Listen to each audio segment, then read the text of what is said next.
Welcome to the Colig Experience episode. Get ready to explore bold insights, groundbreaking leadership strategies, and the power of experimentation. Today, we're diving into the fascinating paradox of creation and transformation, drawing inspiration from ancient wisdom and modern organizational challenges. We'll uncover how companies navigate their own twilight zones to achieve successful change. Let's dive in. We have a saying from the sages: a pair of tongs is made with another pair of tongs, and it points to a paradox reminiscent of the chicken and the egg. To forge a pair of iron tongs, we need another pair of tongs to hold the tools and molten iron. But how was that earlier pair made? The Mishnah in Pirkei Avot provides an answer.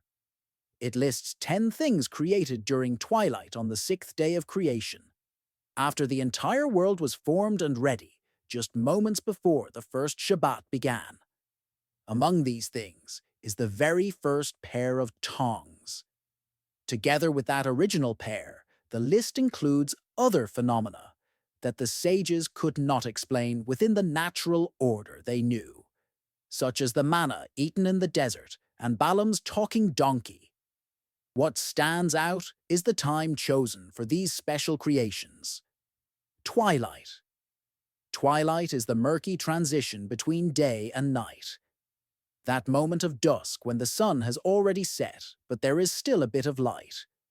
From the viewpoint of the sages, twilight is very problematic. It is neither clearly part of the outgoing day, nor definitively part of the incoming day. It lacks a clear identity.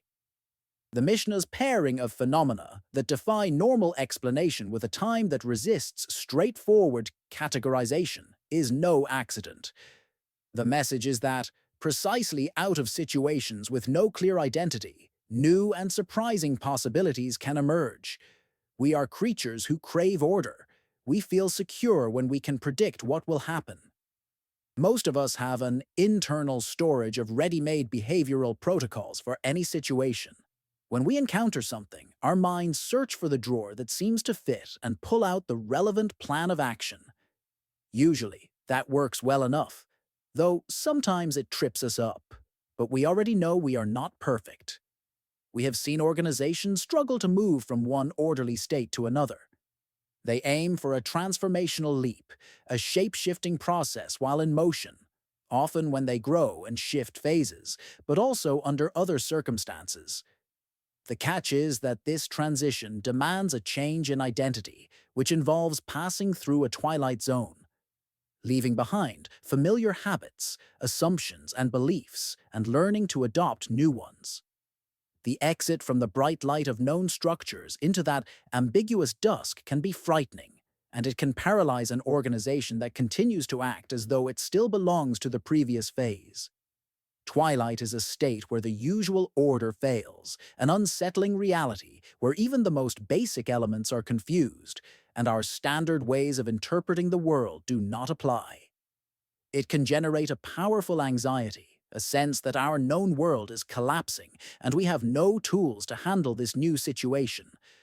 Some respond by ignoring it altogether, burying their heads in the sand, and hoping that when they look up, someone will have already rearranged reality into something manageable. Others try to force the old order onto the new situation. This may keep the anxiety at bay, but it often leads to isolation and deep frustration, like driving on a road and fuming at everyone coming from the opposite direction. Let us keep going with the creation story and the sages' commentary on twilight. The 6 days of creation, by definition, are days. Everything unfolds in the light, apart from the creation of light itself, which we will set aside. Each day ends with, "And there was evening and there was morning," day, meaning that nothing new is formed during the night. The light lets the world develop in a tidy, step-by-step process. First light, then water, plants, herbivores, predators, and finally, humans. Orderly and organized, just as we like it. But the sages noticed something missing. life contains disruptions, events that seem not to belong to the normal pattern, apparent deviations from our familiar order. For reasons of their own, they needed to insert the creation of these anomalies somewhere into those 6 days, so they placed them at twilight to show us that while the clarity of light helps us build an orderly world, the things that truly make it what it is come from that dimly lit transitional space. That is when borders blur and identities shift, when we cannot fall back on a ready-made protocol and something new has a chance to emerge. Another key point in the sage's choice of timing is that the first pair of tongs and the other odd phenomena were created late on Friday, at a moment when the world already existed and functioned.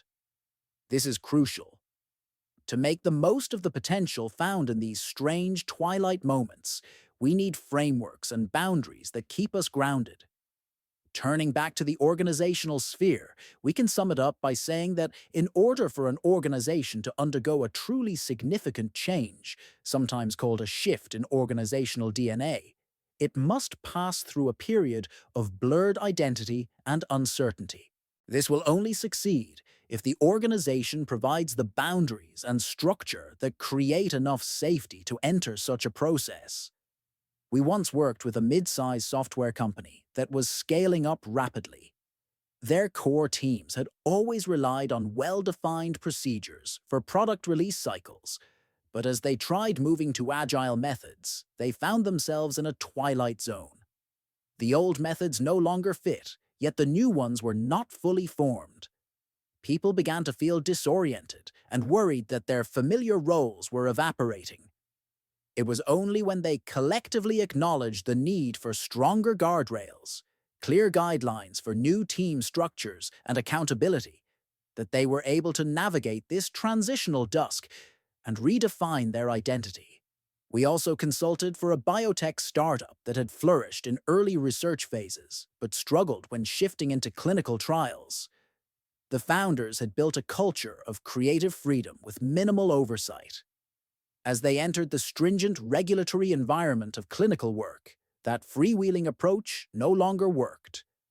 Teams found themselves in a half-lit world of conflicting rules and a sudden flood of documentation demands. By carefully setting up support mechanisms, such as dedicated compliance teams and streamlined processes, they learned how to operate inside that twilight period, shedding old habits that no longer served them while keeping the spark of innovation alive. Their ability to provide structure and clarity within this ambiguous time was what let them emerge stronger on the other side.